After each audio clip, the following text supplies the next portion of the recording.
If you enjoy side-splitting musicals like Spamalot and Book of Mormon, then you're gonna love Something Rotten. Check it out.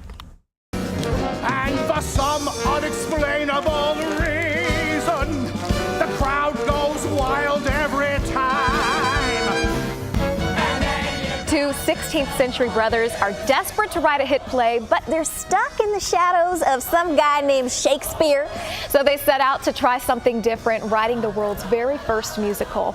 And we're joined by Shakespeare himself, Adam Pascal, and Something Rotten, now on stage in Fort Worth. Thank you so much for joining us here. Good morning. Such a pleasure to have you. You brought the musical to Dallas not a long time ago. We did, yeah. How was the response? The response was terrific. That's why we're back. Oh my goodness. Yeah. Well, you're more than welcome back. And of Thank course, you were one of the original stars of Rent out on Broadway. I'm sure people ask you about it all the time. Of course, and I'm glad to answer questions about it. It was a huge part of my history and my career, and launched my career into theater. Yeah, absolutely. Okay, I love your voice. I'm a huge fan. I was telling our producer this just moments ago, and I just say, one song, glory. Your voice is just so beautiful. I love it. I love it. That's so nice of you to say. Thank you. I know. Yeah. I'm fangirling right now. That's but, okay. You know, you have an expansive career, and I mean, what's it like playing one of the most iconic figures, I mean, in literature?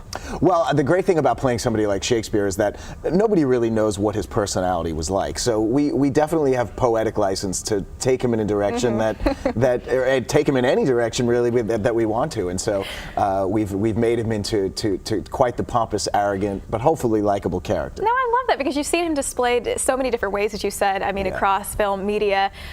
Shakespeare in Love, I mean, you've seen that, you've seen romantic sides to it, so right. I mean, I'm really excited for this. I haven't seen it, so I think I'm definitely going to have to now. I would hope so. I'm on your show. You have to come see it. Okay, so what about the people, I don't know, the few people in the world who are not Shakespeare fans? I mean, you don't have to be a big fan to like this. No, not at all. As a matter of fact, Shakespeare, the traditional Shakespeare, is not something you need to be at all familiar with, because I'm not, and I'm playing him. So really? Yeah. So we've taken the character of Shakespeare and turned him into essentially a fictional character.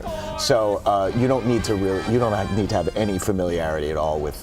No, I love that because you know there's an element of imagination there, because so many musicals, movies based on books or prior TV shows, and so this is something unique, something pretty original. Absolutely, yeah, and it's a unique, original take on what might have been the birth of the first musical, and sort of that's the idea of the show, is like maybe the first musical was created in this bizarre way, and so that's our story. Oh my goodness, I love these clips that we're showing right now. Yeah, they're great. I get to see all my friends do their thing.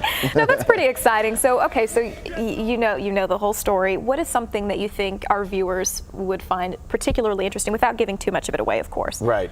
Well, again, this is our fictional description of how the first musical was written, and I always found it really compelling, because we really don't know how the first musical was written. So why couldn't it have been something crazy and wacky like what we describe in the show?